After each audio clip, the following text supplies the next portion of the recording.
नमस्कार, मैं हूं दीपिका और आप देख रहे हैं डेली यूपी। आज है 20 अगस्त, दिन गुरुवार। आइए एक नजर डालते हैं आज की प्रमुख सुर्खियों पर। यूपी में प्रोसेस 2.0 ऐप से होगी बच्चों की स्क्रीनिंग। यूपी में बदले मुख्यमंत्री आवास योजना के नियम। यूपी के शिक्षक कर्मचारियों को मिलेगा बीमा का पैसा। यूपी में कृषक दुर्घटना कल्याण योजना का बढ़ा बजट। यूपी के सरकारी स्कूलों में यूट्यूबर्स की एंट्री पर लगी रोक। इसी के साथ बढ़ते हैं 25 प्रमुख खबरों की ओर विस्तार से। यूपी में प्राचार्य भर्ती की बढ़ी अंतिम तारीख। यूपी शिक्षा सेवा चयन आयोग ने प्राचार्य पदों पर आवेदन की तारीख बढ़ा दी है। अब अभ्यर्थी 27 अगस्त तक आवेदन और फीस जमा कर सकेंगे, जबकि 30 अगस्त तक करेक्शन होगा। पहले अंतिम तारीखें 20 और 23 अगस्त थी। लिखित परीक्षा 24 सितंबर को निर्धारित कार्यक्रम के अनुसार होगी। यूपी में प्रोसेस 2.0 ऐप से होगी बच्चों की स्क्रीनिंग।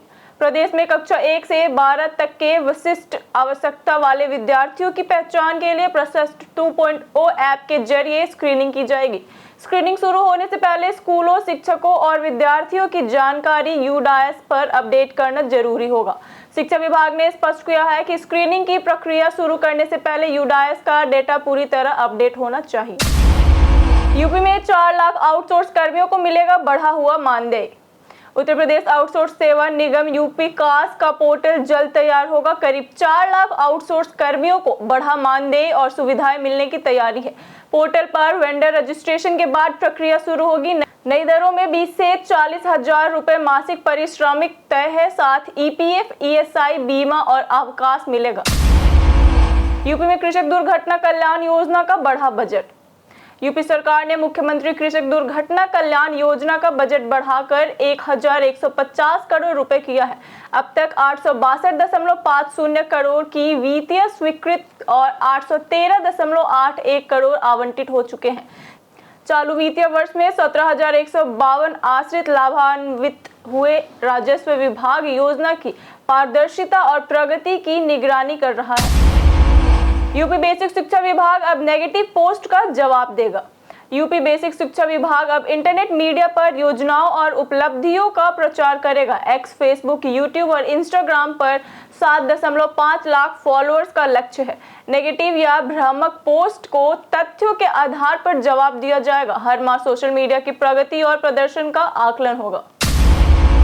यूपी के शिक्षक कर्मचारियों को मिलेगा बीमा का पैसा। यूपी में 31 मार्च 2014 के बाद नियुक्त बेसिक शिक्षा परिषद के शिक्षकों कर्मचारियों को सामूहिक बीमा प्रीमियम की रकम वापस मिलेगी। सरकार ने 134.60 करोड़ रुपए मंजूर किए हैं। 1 सितंबर 2022 तक की कटौती एरियर के रूप में एक मुश्त मिलेगी। इससे 2 लाख से अधिक शिक्षक कर्मचारी लाभान्वित होंगे। यूपी में बदले मुख्यमंत्री आवास योजना के नियम। यूपी में जीरो पॉवर्टी अभियान के तहत चिन्हित अति गरीब ग्रामीण परिवारों को मुख्यमंत्री आवास योजना ग्रामीण में प्राथमिकता मिलेगी। ग्राम विकास विभाग ने नियमों में संशोधन किया है। प्रदेश में करीब 12.50 लाख परिवार चिन्हित है। पात्र परिवारों को जर्जर और कच्चे घरों की जगह पक्का आवास मिलेगा। यूपी के 15 अंतरराज्यीय रूटों पर चलेगी स्लीपर बसें। यूपी में 15 अंतरराज्यीय रूटों पर एसी हाई एंड स्लीपर बसें चलेंगी। परिवहन निगम निजी ऑपरेटरों से 8 साल का अनुबंध करेगा।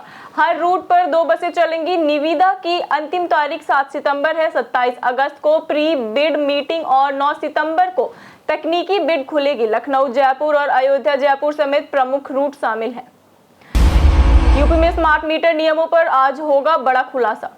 उत्तर प्रदेश में नए बिजली कनेक्शनों पर स्मार्ट प्रीपेड मीटर लगाने के आदेश के बावजूद बड़ा सवाल खड़ा हो गया है। 10 सितंबर से 31 दिसंबर 2025 तक 3,73,509 कनेक्शन दिए गए, लेकिन केवल 93,138 पर स्मार्ट मीटर लगे। आज आयोगीय सुनवाई में 2,80,371 कनेक्शनों पर सवाल उठेंगे। यूपी के सरकारी स्कूलों में यूट्यूबर्स की एंट्री पर लगी रोक। यूपी के बलरामपुर में बिना अनुमति सरकारी स्कूलों में फोटो वीडियो बनाने पर कार्रवाई के निर्देश दिए गए हैं। बीएसए ने बाहरी लोगों और यूट्यूबर्स की एंट्री रोकने को कहा है। वहीं एनपीएस कर्मचारी संघ ने सरकारी स्कूलों के प्रस्तावित सोशल ऑडिट का विरोध करते हुए कानूनी जांच की मांग की है। यूपी में बिजली कनेक्शन में लापरवाही पर होगी विजिलेंस जांच। यूपी में उद्योगों और कारोबार के बिजली कनेक्शन में देरी पर सख्ती रहेगी। पावर कॉर्पोरेशन ने जिम्मेदार अधिकारियों के खिलाफ विजिलेंस जांच के आदेश दिए हैं। फतेहपुर के अधिशासी अभियंता निलंबित और बरेली के अधिशासी अभियंता पर विभागीय कार्रवाई के निर्देश दिए गए। यूपी में बाढ़ से बिगड़े हालात, राहत बचाव तेज। उत्तर प्रदेश में लगातार बारिश से गंगा यमुना समेत कई नदियां उफान पर है। वाराणसी में गंगा 10 घंटे में 42 सेंटीमीटर बढ़ी। प्रयागराज में बेलन नदी ने खतरे का निशान पार कर 5 पुल डुबो दिए, जिससे 45 गांव प्रभावित हुए। प्रशासन हाई अलर्ट पर है। 46 राहत शिविर तैयार है।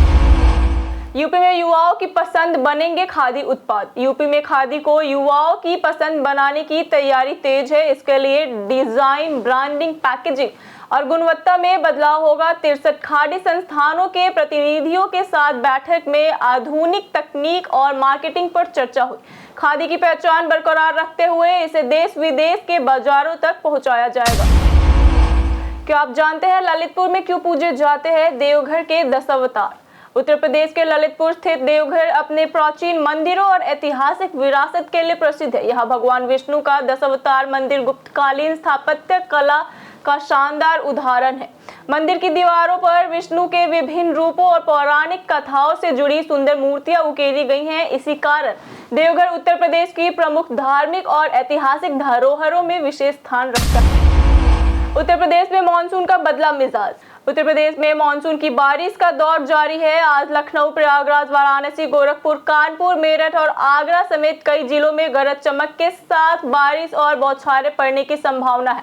मौसम विभाग ने बारिश के दौरान आकाशीय बिजली और तेज हवाओं को लेकर भी सतर्क रहने की सलाह दी है। अधिकतम तापमान करीब 32 डिग्री सेल्सियस और न्यूनतम तापमान करीब 26 डिग्री सेल्सियस के आसपास रहने की संभावना है।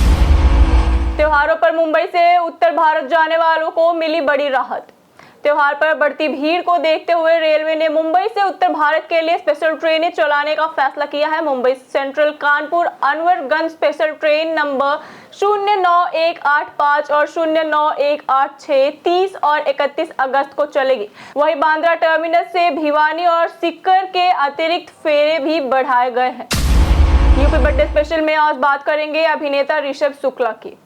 हिंदी सिनेमा और टीवी की दुनिया में ऋषभ शुक्ला ने लंबे समय तक काम किया है। 1988 के चर्चित धारावाहिक महाभारत में महाराज शांतनु का किरदार निभाकर उन्हें घर घर पहचान मिली। विष्णु पुराण, रामायण, बहादुर शाह जफर, पिया अलबेला और मनपसंद की शादी जैसे शोज में भी उन्होंने अभिनय किया। लखनऊ में बच्चों की सुरक्षा पर परिवहन विभाग ने दिया जोर। लखनऊ में बच्चों की सुरक्षित आवाजाही को लेकर परिवहन विभाग ने 4500 सीबीएसई स्कूलों के साथ वेबिनार किया। स्कूल वाहनों की 100% फिटनेस, सुरक्षा उपकरणों की जांच, ड्राइवरों का चरित्र स्वास्थ्य सत्यापन और छोटे बच्चों के लिए अटेंडेंट अनिवार्य किया गया। अनफिट वाहन चलाने वाले स्कूल रेड लिस्ट में शामिल होंगे। लखनऊ में प्रबंध नगर योजना से अब घर का सपना होगा सच। लखनऊ में एलडीए की 1800 एकड़ की प्रबंध नगर योजना को हरी झंडी मिल गई है। 2008 से लंबित इस योजना से करीब 2 लाख लोगों को आवास और भूखंड मिलने की उम्मीद है। किसानों के मुआवजे के लिए समिति बनेगी। नैमिष नगर, वरुण विहार में 4000 प्लॉट और अन्य विकास योजनाओं को भी मंजूरी मिली। लखनऊ में अवैध भवन मालिकों को मिली बड़ी राहत। लखनऊ के अलीगंज में सुप्रीम कोर्ट द्वारा गूगल स्ट्रीट व्यू के जरिए चिन्हित 51 अवैध भवनों के मालिकों को बड़ी राहत मिली है। अब नियमों के तहत इन भवनों की कंपाउंडिंग कराकर इन्हें वैध कराया जा सकता है। एलडीए ने इसके लिए आवेदन लेना शुरू कर दिया है। 22 जून के अग्निकांड के बाद सुप्रीम कोर्ट ने अवैध निर्माणों पर सख्त कार्रवाई के निर्देश दिए थे। अब सुप्रीम कोर्ट ने न्याय मित्र 5 सितंबर को लखनऊ पहुंचकर निरीक्षण करेंगे। राजपाल यादव करेंगे 12 फिल्में, 1200 करोड़ की डील चर्चा में। राजपाल यादव ने 12 फिल्मों में काम करने की जानकारी सोशल मीडिया पर दी है। मीडिया रिपोर्ट्स के मुताबिक 10 साल में रिलीज होने वाली इन फिल्मों के लिए 1200 करोड़ रुपए की डील हुई है। हालांकि इसकी आधिकारिक पुष्टि नहीं हुई। फिल्मों की शूटिंग अगले साल से शुरू होने की संभावना है। कैब यात्रियों को राहत, ट्रैफिक में ड्राइवर ज्यादा पैसे नहीं मांग सकते। कैब से सफर करने के दौरान अगर आप ट्रैफिक जाम में फंस जाते हैं और यात्रा में ज्यादा समय लगता है तो ड्राइवर अपनी मर्जी से ऐप में दिख रहे किराए से ऊपर अतिरिक्त पैसे नहीं मांग सकता। कैब का किराया ऐप और लागू नियमों के अनुसार तय होता है। अगर यात्रा के दौरान किराए में कोई बदलाव होता है तो उसकी जानकारी ऐप में दिखाई देगी। इसीलिए भुगतान करने से पहले ऐप पर फाइनल किराया जरूर चेक करें। राम मंदिर ट्रस्ट में लौटेंगे चंपत राय, 2 सितंबर को होगा फैसला। अयोध्या राम मंदिर ट्रस्ट में चंपत राय की वापसी की चर्चा तेज है। चढ़ावा चोरी मामले की एसआईटी जांच में चंपत राय और अनिल मिश्रा को क्लीन चिट मिली है। रिपोर्ट में दोनों के खिलाफ कोई सबूत नहीं मिला। ट्रस्ट में 3 पद खाली है। 2 सितंबर की बैठक में वापसी पर फैसला होने की उम्मीद है। यूपी चुनाव 2027 में मायावती ने सतीश चंद्र मिश्रा को दी अहम जिम्मेदारी। यूपी चुनाव 2027 की तैयारी में बसपा सुप्रीमो मायावती ने सतीश चंद्र मिश्रा को अहम जिम्मेदारी दी है। अब वे लीगल और मीडिया के साथ चुनाव आयोग से जुड़े कार्य भी संभालेंगे। पार्टी सर्व समाज में जनाधार बढ़ाने, कार्यकर्ता सम्मेलन और उम्मीदवार चयन पर काम कर रही है। कई कारणों से दर्ज है भारत के इतिहास में आज की तारीख। 1917 में प्रगतिशील काव्य धारा के प्रसिद्ध कवि त्रिलोचन शास्त्री का जन्म हुआ था। 1944 में हिंदी फिल्म अभिनेत्री कुमारी नाज का जन्म हुआ था। 1986 में भारत की प्रसिद्ध महिला शतरंज खिलाड़ी तानिया सचदेव का जन्म हुआ था। वही 1991 में उड़िया भाषा के प्रसिद्ध साहित्यकार गोपीनाथ मोहंती का निधन हुआ था। वही 2011 में भारत के प्रसिद्ध इतिहासकार और शिक्षाविद रामशरण शर्मा का निधन हुआ। 2014 में प्रसिद्ध भारतीय योग गुरु BKS आयंगर का निधन हुआ था। हम प्रतिदिन आपसे 5 ऐसे जरूरी सवाल और उसके जवाब बताएंगे जो कि यूपी PSC जैसे अन्य प्रतियोगी परीक्षाओं में काम आएंगे। सवाल इतिहास, यूपी स्पेशल, विज्ञान, करंट अफेयर्स और भूगोल से रहेंगे। पूछे गए 5 सवाल में आपने कितना सही उत्तर दिया, हमें हमारे कमेंट सेक्शन में जरूर बताएं। हमारा आज का सबसे पहला सवाल है, उत्तर प्रदेश का राज्य खेल क्या है? Option a hockey, option b cricket, option c कुश्ती या ऑप्शन डी फुटबॉल। हमारा सही उत्तर है ऑप्शन ए हॉकी। हमारा आज का दूसरा सवाल है, उत्तर प्रदेश का सबसे विशाल धार्मिक मेला कौन सा है? ऑप्शन ए माघ का मेला, ऑप्शन बी महाकुंभ मेला, ऑप्शन सी देव दीपावली, ऑप्शन डी रामनवमी मेला। हमारा सही उत्तर है ऑप्शन बी महाकुंभ मेला। हमारा आज का तीसरा सवाल है, उत्तर प्रदेश की कुल जनसंख्या में शहरी जनसंख्या का प्रतिशत कितना है?